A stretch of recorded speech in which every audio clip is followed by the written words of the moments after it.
কোটি কোটি টাকার আর্থিক কেলেঙ্কারিতে অভিযুক্তের জন্য জেলে কেন বাড়তি সুযোগ সুবিধা? মদন মিত্র জেল যাপন নিয়ে প্রথম থেকেই প্রশ্ন তুলেছে বিরোধীরা। জল্পনা দানা বেঁধেছে কারা প্রশাসনের কর্তাদের মধ্যেও। কিন্তু সেসবকে তোয়াক্কা না করেই ফের বাড়তে চলেছে জেলে পরিবহন মন্ত্রীর বিলাসের বহর।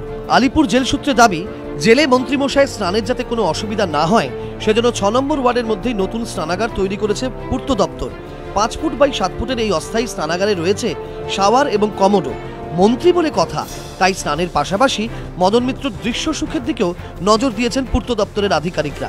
মন্ত্রীকে যেখানে রাখা হয়েছে অর্থাৎ জেলের 6 নম্বর ওয়ার্ড সংলগ্ন বারান্দা থেকে বাইরের যে অংশ দেখা যায় সেখানে সৌন্দর্যায়নের সিদ্ধান্ত নেওয়া হয়েছে বলে জেল সূত্রে খবর।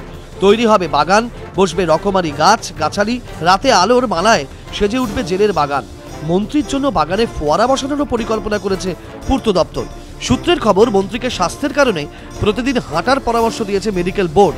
প্রশ্ন উঠেছে, তাই কি আচমকা পূর্ত দপ্তরের এই সৌন্দর্যায়নের বোধোদয়? মদন মিত্র জেল যাত্রার প্রথম দিন থেকেই অবশ্য সমালোচনার কেন্দ্রবিন্দুতে পূর্ত দপ্তর। কারণ জেলে যাওয়ার পর মন্ত্রীর ইচ্ছেতেই 6 নম্বর ওয়ার্ডের সংস্কার হয়েছিল। তৎপরতার সঙ্গে সেখানে রঙের প্রলেপ দিয়েছিল পূর্ত দপ্তর। নিজের ওয়ার্ডের কাজ নিজেই দেখে নিয়েছিলেন সারদা কাণ্ডে ধৃত মন্ত্রীমশাই। সূত্রের খবর, ওয়ার্ড মনের মতো করে সেজে ওঠার পরই সেখানে যেতে রাজি হন মদন মিত্র। পাশাপাশি নিয়ম বহির্ভূতভাবে পরিবারের সঙ্গে মন্ত্রীকে দেখা করতে দেওয়া নিয়েও সরব হয়েছিল বিভিন্ন মহল। জেল সূত্রে খবর, সেই সমালোচনা থেকে বাঁচতে রবিবার পরিবারের লোকেদের সঙ্গে দেখা করেননি মন্ত্রী, তবে বাড়ি থেকে আনা খাবারই খেয়েছেন। মন্ত্রী অবশ্য শনিবার যাবতীয় অভিযোগ অস্বীকার করেছিলেন। যারা যারা জেলের ভেতরে আমি সুযোগ পাচ্ছি, এইটা বলছি,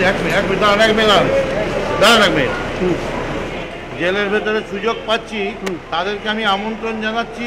সর্বদলীয় কমিটি, সিবিআই, সমস্ত পার্টি নিয়ে জেলের ভেতর আসুন, দেখুন আমি সত্যি কিভাবে আছি।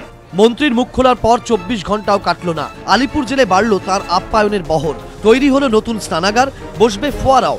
বিরোধীদের প্রশ্ন, প্রাচীন আলিপুর জেলের সংস্কারে কেন আগে উদ্যোগী হতে দেখা যায়নি পূর্ত দপ্তরকে? সেই সঙ্গে তাদের কটাক্ষ, সারদা কাণ্ডে আগামী দিনে আরও অনেক প্রভাবশালী জেলে যেতে পারেন বুঝেই কি সাজিয়ে তোলা হচ্ছে দীর্ঘদিন ধরে অনাদরে পড়ে থাকা আলিপুর জেল? রাজর্ষি দত্তগুপ্ত, এবিপি আনন্দ, কলকাতা।